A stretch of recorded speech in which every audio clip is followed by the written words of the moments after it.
Everybody, it's Jeremy. Welcome back to Bozmos2, where we are playing Chaco. This is turn 2. We're going to jump into the turn. See how it plays out. Okay, so something I want to note almost immediately, right? With so many messages, and this is something that's going to be an issue throughout the game. There are just so many players. The map is so large that it takes a long time to load different things. It's a little laggy, and I don't have the greatest computer in existence, but I do stream video games consistently, and tend to not have too many issues. So there's some wonky stuff going on. From the discussion that I've heard, one of the issues with loading and some of the lag in the map is that every time you select something, right, the map has to load. How far can that creature move, right? How far could that creature move? And all the connections, and because there are so many connection points that have all of these like super far connections, right? Like 15 connections apiece, right?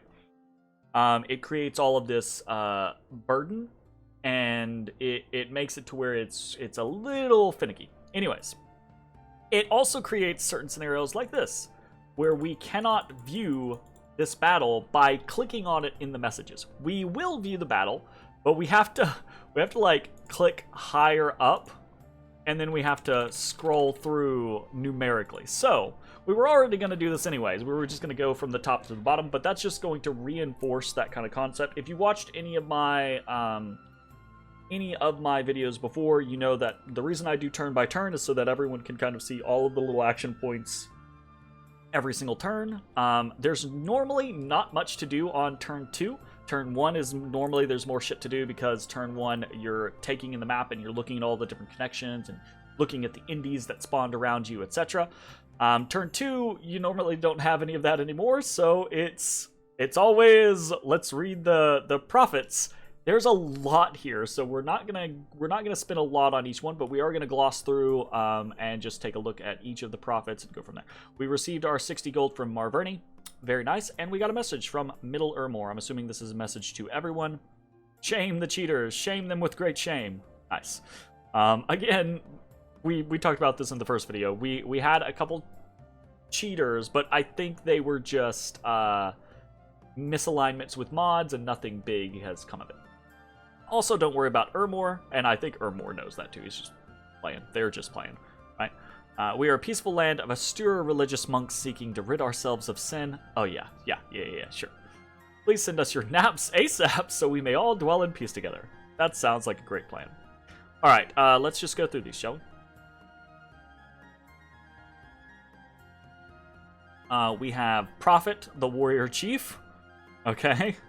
We have Professional Tree Skinner, the Marverni chieftain. Nice. King of Finland, the Furbolg champion. That is for Hot Skull the Foul, for Moria, right? Glacial Pace, the Jotun Hearse for Niflheim. Gag Reflex for Kailasa. All right. He's playing bananas. I think this guy is playing I think there's a sultry lady of the night that someone is playing. I think this might be the one. That's funny. Asim, the Bandar commander. I don't know if that's a rename or a regular from Lanka. Fucking weeb. Anime. Nice of Yomi. Yitro. I don't know if that's a reference. Hinam. Onamaus. I don't know if that is a rename or not. Bruno Diaz, La Batidora. Is La Batidora... Batidora is a blender, right? Okay, from Xibalba. Cool. Oozbane from Makone. Sweet. Aritas from Fubar. Ubar. Shamim from Old Atlantis. Slightly Hungry Fish from... is the prophet of Very Hungry Fish. I like that. That's nice. That's pretty good. Asopus from Bitch Tits. I don't know if that's a rename or if that's a regular. Anemone is pretty good from Jelly's Caress. I like that. There it is.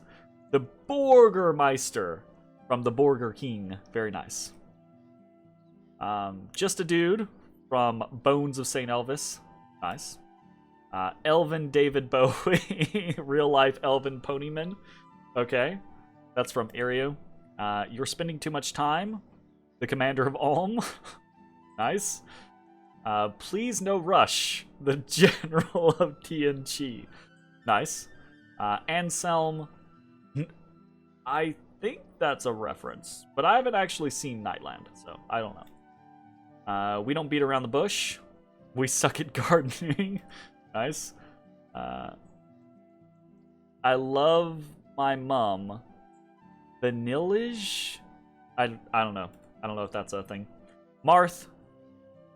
From Dimitri Edelgar. Oh, gotcha. Okay, it's another Fire Emblem. It's Marth, right? I was like, Marth, what? And then I was like, oh wait, it's the person who named their god after 3 houses. Albert Gore from Carbon Tax. Waffles the Scout from Pancake, nice. The End of Empires from Jagganoth. Oh, goodness. Okay. Goliath, the Rephite commander from Stickwaver. I like the name Stickwaver. That's actually really good. Apachia Chadius Thunderous. I don't know if that's a rename or not. Cestos. I don't know if that's a rename or not. Paul Smith from Angela Dowd. Director. Okay. Uzia, the Adite General. Will Smith. Is that a rename? I don't know. Fuck Land Cunts. The Scout from Middle Atlantis. Ghost Stick, by the way, was my choice for best name. And it was because the name for Middle Atlantis is something of the deep, right? It's like King of the Deep or Lords of the Deep or something like that. And when Hawk, the person who was running the name voting, like voting on who has the best pretender combination country name, right? It came out as something of the deep ghost stick, and I was like, oh, that just works so perfectly. Heyore from, I assume that is a reference that I do not know. Surfer Dude from Beachbody, nice. Aban from Lady Dimitrescu. I can't say her name. It's the Resident Evil 8 bad guy. This is not a ghost from Not a Mimic. Mr. Morden from the Nameless One. Don't know that reference. Dare of God from Falco IRL. Okay. Nucitus from the Prophet of Nucitus. Nucitus is a pretty bad place. Nice. Agafi, the Voivode. I don't know. Sigtrig. Don't know. Tinek. Don't know. Prophet of Bubbles, number 1. Oh, they're counting their profits. Nice. I should do that. Pearls, please. Nice. From Erythia. Erythia's the one buying pearls from everyone at the beginning of the game. Yuki, the Crab General, from Late to the Party. Stands with a Brick. That is us, from Yuna, from Chaco. The main Shalome, from Farther Marsala. Gampo. I don't know that one. Brandon Freezer. Brandon Freezer from Troll Mama. Okay. Partatwa. I don't know if that's a rename or not. Top Knot Pigeon Tofum. The First Bird the Captain. First Bird the Captain from Jeff Peck. This is another really good name. Jeff Peck, Third Bird of the Yard. I don't want to be the Huntmaster. Shall hereby be known as... I don't want to be the Huntmaster. Nice. Big Red. Very good. Jafar the Incompetent, from Prince Ali, from Juhera. Nice. Mr. Smith from El Chupacabra. Leonardo the Venetian Captain from Bashar al-Assad. Cool. Illuminati the Magus from Unfree Masonry. That's pretty decent. Hippo News. Call me insane again. Pedigree Pete, from El Zaldor. Zephyrin the Knight from Lady. This might actually be the Lady of the Night one. I'm not sure though. Where be me island start? Yar. Yeah, that was a thing. There's a lot of weird starts going on right now.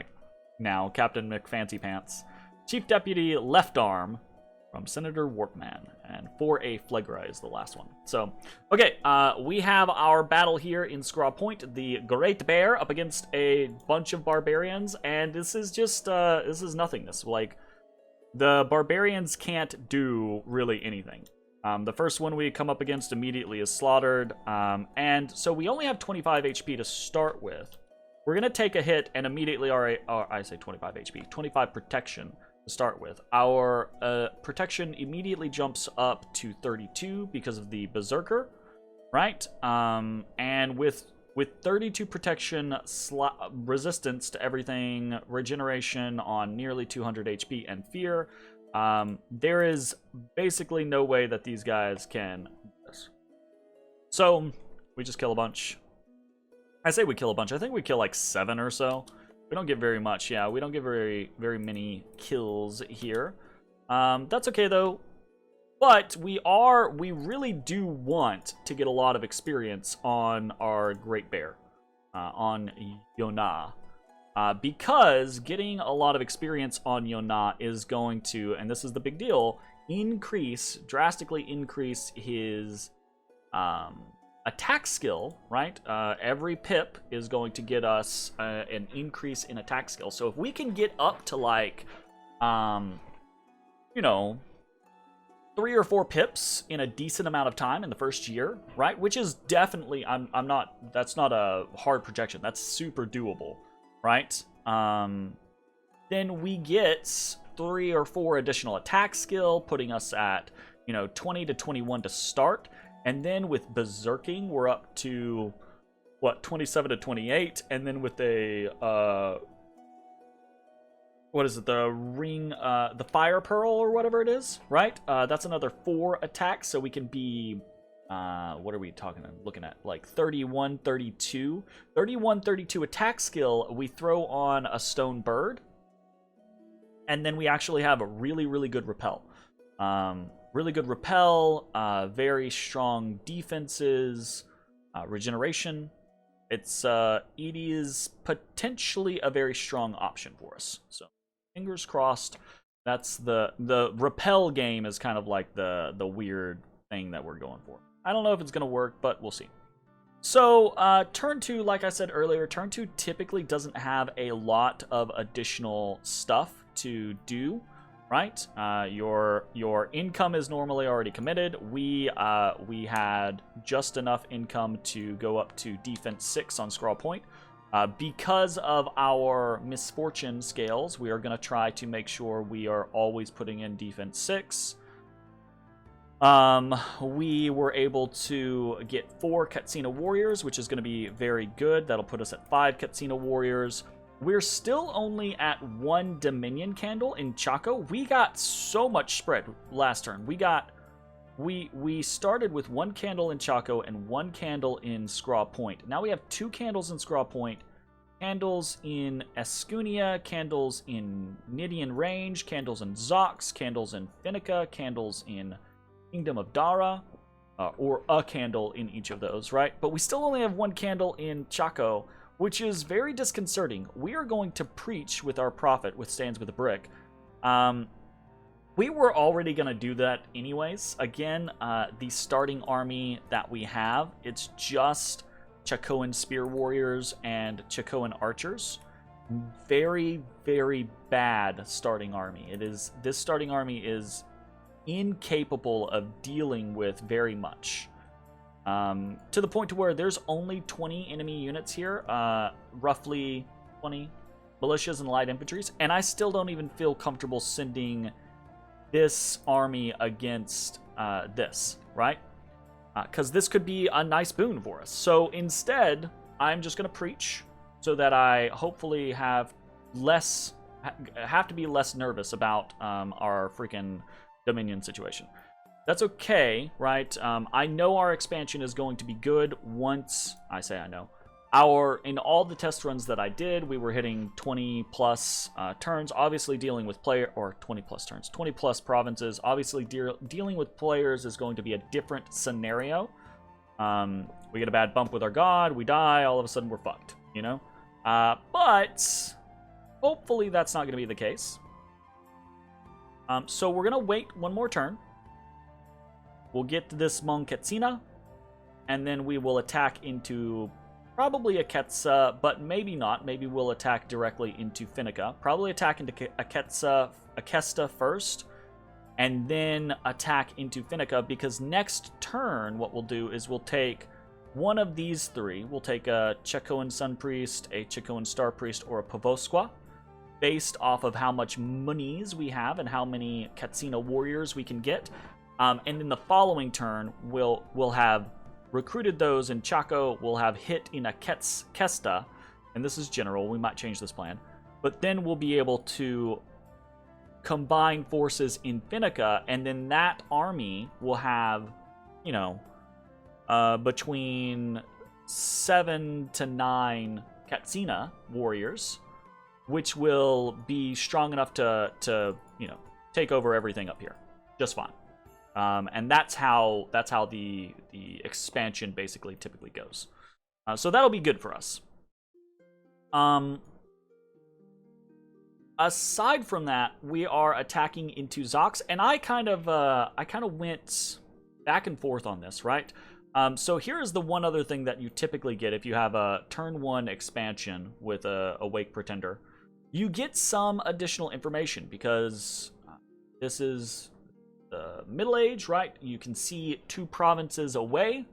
So now that we own Scraw Point, we can see a little further, right? We can see up here into Pestena, right? That's cool. We can see up here into Assad, Traban. I think we could already see Smacia, yeah. We can see into Timiglia now. And actually, we can see all the way down here in... Well, we can't see... No, wrong one. We can see this one into Onremark. Because I didn't realize this. I didn't look at this last turn. I thought this connected. It does. So I think I skipped over this connection. I might not have. But Scraw Point connects all the way down here to Onremark, which is a throne. I'm assuming a tier 3 throne, considering how many forces are on here. And it actually connects to a point up here. And also it connects all the way up to here. So we are... Our cap is 3 provinces, 1, a 2, a 3 from the outer space and connection points. Which is kind of crazy. It's damn. Just damn. We've got a lot going on here. We have to be very cognizant of everything that we can see around us. Other things that we can see now that we're in Scraw Point is we can see more to the south, southeast here. Specifically, we can't see into 354, but we can see into Vongar, and we can see scales here, right? We can see magic and luck here, and that tells me... I would assume that there is either a start here in Belmar, which I don't think is the case, because I don't think any of the nations, you know, I don't think that's the name of a nation. I also don't think Vongar is, right? So I think most likely it's probably here in 354 is the location of another nation. And that is somewhat concerning, right? So I went back and forth on this with myself, right? Did I want to immediately hit Escunia, right? Because if I immediately hit Escunia or maybe Nidian range, right, I can control these connection points. And that might be very important. Nidian range doesn't have anything super specific, or Escunia doesn't. Nidian range does, though. It connects all the way over here to this lighthouse, which I have no idea why, but still. And in doing that, we can kind of control, like we can encapsulate Zox instead and kind of dominate our location. The only problem with that is it's very aggressive. It's hyper aggressive, and it is a lot less income comparatively. It's half the income of Zox, and we desperately, desperately, desperately need income sooner rather than later. It would also basically pigeonhole us into going for Nidian range, because we have to stay in our Dominion. I can attack into Escunia, but if I attacked into Escunia, not only would it be less income than Zox, but it would be significantly less income because there's no connection point back to our capital, right? So I would have to attack into Nidian range, which isn't in and of itself a bad thing, but it's I don't know, it's a concern. I might end up changing this. I'm not sure, but for now, I've elected to go for Zox instead. We've also found some Jade Maidens and Amazons down here. This is not super exciting for us, but it is somewhat interesting. Obviously, if these were Garnet or Crystal, we would be, oh my god, let's get there ASAP, right?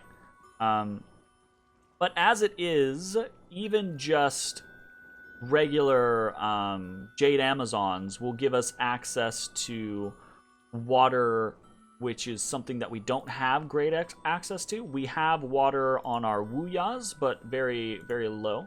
Granted, I mean, a Jade Maiden is only going to have 1 water or maybe 2 water, depending on how they roll. But still, that's, if I need water, I would rather go for Jade Maiden's water 1 than a Wuya water 1, right? So there's that. But also getting, or the Jade Amazons, right? The Jade Maidens are somewhat interesting because they are sacred, right? And we have a decent bless. We have regeneration, fortitude, and attack skill, which all are pretty good for the Jade Maidens. Jade Maidens have multiple attacks, so the attack skill actually really is good. And obviously the survivability is going to be decent for them. So this is definitely something we're interested in picking up. And as we look down here, we don't see any candles or any scales or anything like that. So only Vongar is what has been revealed.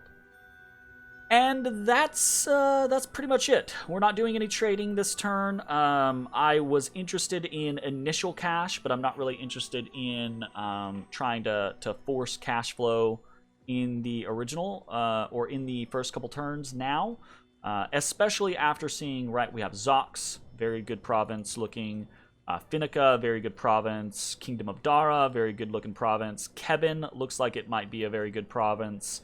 Akesta, I don't know about this one, but who knows. Northia over here, also looking pretty good. So we're also, oh, I didn't talk about this. Scout 1 is going to be heading into Woven Plain instead of Kunaral. I think Woven Plain gives us just a little bit more information. If we headed into Kunaral, all we get is 458. I say all we get, but we're not even really getting that much. I just think we're going to potentially get more information going out of Woven Plain. I think ultimately we're still going up in this direction, right? But we're going to go 489 instead of 474 first. We'll see how it goes. A weird shaped province. Ipriskia. Very big forest. Okay, so that's pretty much it for the turn. A bunch of interesting things. I find the beginning of games just super duper interesting. I might change this. You might come back and it might be turn 3 and I might have gone for... I think the only big thing that I would change is whether or not I go for Nidian range instead of Zox. And I think, honestly, I think we're going to expand just fine. And I think with what I'm seeing around me, as long as we're getting these provinces, we don't need to expand super aggressively. We just need to expand consistently, pick up these really good provinces, and then use our good bless in an early war to roll someone. So that's what we're looking for. Is we're looking for someone up here, maybe down here. I don't know. So many mountains down here is the thing. But there's a lot of farmland down here, too. Anyways, okay, that's going to be it for the turn. Thanks for watching. I will see you all next time. Bye-bye.